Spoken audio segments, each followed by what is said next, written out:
Sir मैं जानना चाहता हूँ कि फिल्म का ट्रेलर पूरा ब्लैक एंड वाइट है और तो क्या पूरी फिल्म ब्लैक एंड वाइट में क्यों रखी गई है? आपको ट्रेलर से लग रहा होगा, मुझे लोगों ने बोला है कि काफ़ी अलग है, आपका जो ट्रेलर है वो काफ़ी अलग है। और ये ब्लैक एंड वाइट है क्योंकि मैं आशुतोष की लाइन चलाऊंगा, ये बहुत अच्छी बात बोलते हैं। सर आप ही बोलिए ना, मुझे त्रास नहीं होगी सर, बहुत अच्छी बात। नहीं नहीं सर की एक भाषा में सुनेंगे, उनकी लाइन मुँह से सुनेंगे तो बहुत ही अच्छा होगा। एक बार आवाज़ सुना दीजिए।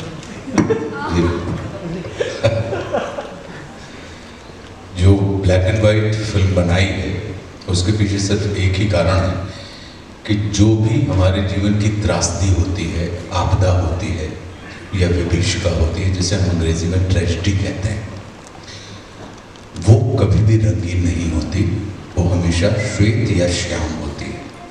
अगर आप देखेंगे तो जैसे बिग बैंग जब हुआ था तो हमें ये कहा जाता है कि धरती पर पहले गहन अंधकार था और फिर एक धमाके के साथ प्रकाश हुआ।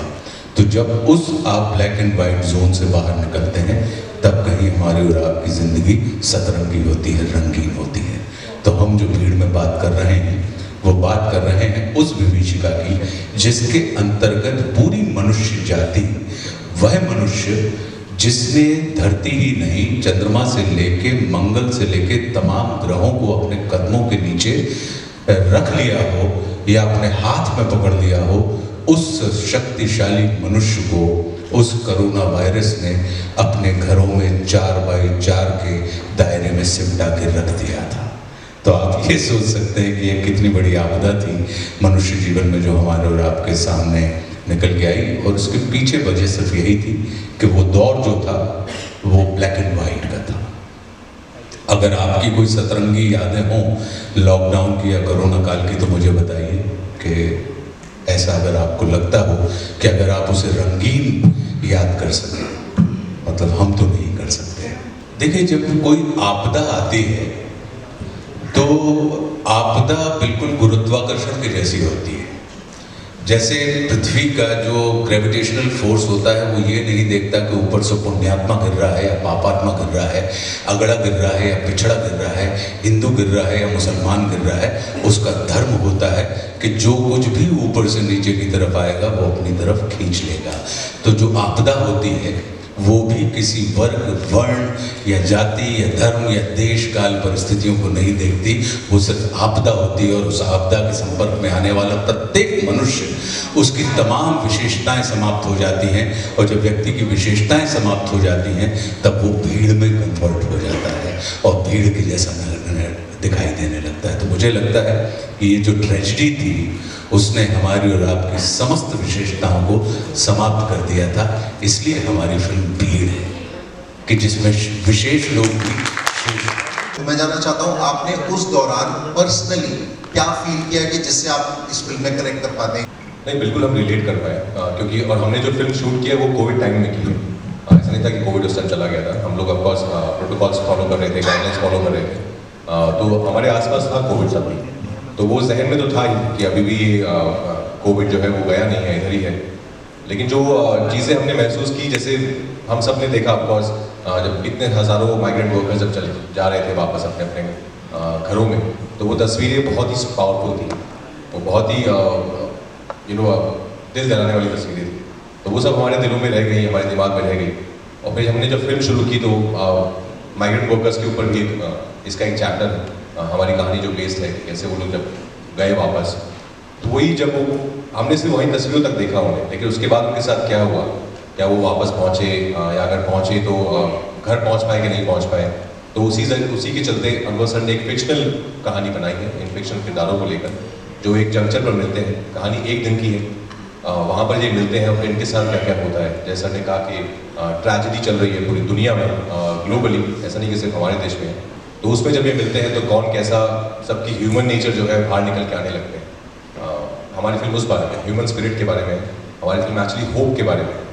हमारी फिल्म एक बहुत ही पॉजिटिविटी के ऊपर मैसेज देने की कोशिश कर रही है। सबसे पहली बात तो ये है कि इसको सिर्फ आप हमारी ही फिल्म ना कहें, क्योंकि कोविड काल से आप भी ग्रसित रहे हैं और पूरा का पूरा विश्व ग्रसित रहा है, तो ये आपकी भी फिल्म है। और जैसी हमारी यादें हैं वैसी ही मुझे लगता है कि आपकी यादें होंगी। इसमें आप भी अपनी पत्रकारिता के कारण आपको देखना पता लगा होगा कि कितनी नई नई टेक्निक्स आ गई थी कि हम ऑनलाइन काम करने लगे, तो सारी की सारी चीज़ें हम दूर रहते हुए कर रहे थे। क्यों? क्योंकि कोविड जिस तरीके से था कि पहले पता लगा कि भाई सैनिटाइज़र से इस्तेमाल कर लीजिए, फिर पता लगा कि नहीं ये मेटल पे इतनी देर रहता है, फिर लगा कि प्लास्टिक पे इतनी देर रहता है, फिर आपने देखा होगा कि अगर लिफ्ट में कोई चल रहा है तो वो पिन से उसके बटन को दबा रहा है, फिर आजू बाजू से निकलने, फिर देखने, अचानक लगा कि नहीं देखने से होने लगा है, फिर लगा कि हवा से होने लगा है, कई किस्म की तमाम चीज़ें थी और इसका सीधा संबंध जीवन से था। और इस विश्व में ऐसा कोई व्यक्ति नहीं होगा जो आज की तारीख में हम और आप सब जीवित हैं जिसके किसी एक जानने वाले ने जीवन ना खोया हो पूरे विश्व में। मुझे लगता है ये इतनी बड़ी भयानक भयंकर त्रासदी थी जिसने मनुष्य के अहम को तोड़कर उसके अंदर मनुष्यता का निर्माण किया था और सोई हुई मनुष्यता को जगाने का काम किया था। क्योंकि मनुष्यता जागती ही तब है जब हमारा जीवन संकट में आ जाता है। तो हमारी जो फिल्म है भीड़ की जो कहानी है वो मनुष्यता की कहानी है। क्यों? क्योंकि वो मृत्यु से जीवन की तरफ भागने वाले कदम हैं जो निरंतर कहीं ना कहीं उनको जीवन की आशा है उस दिशा में भाग रहे हैं और उस रास्ते में पड़ने वाली तमाम बाधाएं या तमाम चुनौतियां उनके जीवन में कहीं ना कहीं मनुष्यता का विकास कर रही हैं। अब रही बात मेरी, तो कोविड में मैंने जो सीखा, मुझे लगा कि हमारे जीवन में लग्जरी से ज़्यादा महत्व हमारी नेसेसिटी का है कि हम चाहें तो हम बहुत सामान्य जीवन भी जी सकते हैं, हम बहुत सारी व्यर्थ के अपव्यय करते हैं। दूसरी चीज़, हम दुनिया से तो जुड़ जाते हैं, संसार से तो जुड़ जाते हैं, लेकिन परिवार से और स्वयं से नहीं जुड़ पाते हैं। तो हमने देखा कि उस कोविड ने, जो कि महामारी थी, एक भयंकर त्रासदी थी, लेकिन उसने कहीं ना कहीं संसार से जुड़ने वाले व्यक्तियों को स्वयं से जुड़ने का अवसर दिया, स्वयं से जुड़ने वाले व्यक्तियों को स्वयं के परिवार से जुड़ने का अवसर दिया। और मेरा ये मानना है कि अगर आप स्वयं से जुड़े हैं, परिवार से जुड़े हैं, तो विश्वास कीजिए जब संसार से जुड़ेंगे तो बहुत अच्छे तरीके से जुड़ जाएंगे। हमारी फिल्म ये बताती है। देखिए, ये निर्भर करता है अभिनेताओं की सहजता के ऊपर और अक्सर हम लोग ऐसा करते नहीं हैं। ये आप सही कह रहे हैं कि जितने भी हमारे एक्शन सीक्वेंसेस होते हैं उसमें एक एक्टर दूसरे एक्टर की बॉडी को टच भी नहीं करता है, लेकिन कभी कभी मौके की नज़ाकत के हिसाब से या शॉट की रिक्वायरमेंट के हिसाब से जब दोनों एक्टर सहमत होते हैं इसमें कि नहीं वो इम्पैक्ट, क्योंकि एक ही शॉट में वो सीन होना है और होने के तुरंत बाद उसमें कहीं कोई बीच में कट नहीं है, तो आपको वो फिंगरप्रिंट भी यहाँ पर चाहिए है और साथ में उस किस्म का एक थरथराता हुआ। जब आपने कभी झापड़ खाया है पिताजी से या मम्मी से? आया है? नहीं? अच्छा, तो जो झन्नाटेदार थप्पड़ के बाद मुझे बताओ कि आपके गाल की ये मसल्स हिलती थी कि नहीं हिलती थी? थोड़ी देर तक सन्न होता रहता था। और वो उसी मोमेंट के लिए कभी कभी एक्टर जब अपने राजकुमार जैसे जो अभिनेता हैं, ये किसी भी किरदार की खाल में घुस जाते हैं। लोग बाल की खाल निकालते हैं, ये खाल में से बाल निकाल के फिर बाल की खाल निकाल के उसके अंदर घुसने वाले ये उतने निपुण अभिनेता हैं, तो इनके साथ तो ऑन द टोज रहना पड़ता है और फिर इनकी रिक्वायरमेंट को मुझे लगता है कि पूरा करने के लिए कभी कभी आपको उन चीज़ों को करना पड़ता है। लेकिन ये होती तब है जब दोनों अभिनेताओं की सहमति हो, क्योंकि अक्सर पिटने वाला इस चीज़ को इनकार करता है, पीटने वाला तो तैयार रहता है क्योंकि उसको मारना है। लेकिन अक्सर ऐसा होता है हम अभिनेताओं में कि जिसको ब्लो लेना है या झापड़ लेना है वो सहज नहीं होते हैं। यहाँ पे केस में उल्टा था कि पीटने वाला सहज नहीं था, लेकिन पिटने वाला कह रहा था कि नहीं आप मारिए, आप संकोच मत करिए, ये आवश्यक है, आप करेंगे क्योंकि ये एक शॉट में होना है सीन। हमारी लाइट भी जा रही है, हमारी एक दिन की कहानी है, लाइट भी जा रही है, तमाम चीजें हो रही हैं और वो का भी, ह्यूमिलेशन का भी, आक्रोश का भी और अंदर का जो पैथोस है, करुणा है, जो इस किरदार की जो इनका सूर्य प्रताप का जो किरदार है उस किरदार की जो करुणा है, ये तमाम चीजें आनी चाहिए। तो मुझे लगा कि इसलिए एक बड़ा वैधानिक निर्णय लिया गया कि भाई अभी मतलब हम तकनीक का इस्तेमाल नहीं करते हैं, अभी हम आत्मा का इस्तेमाल करते हैं। बिल्कुल हमारे अंदर से आते हैं।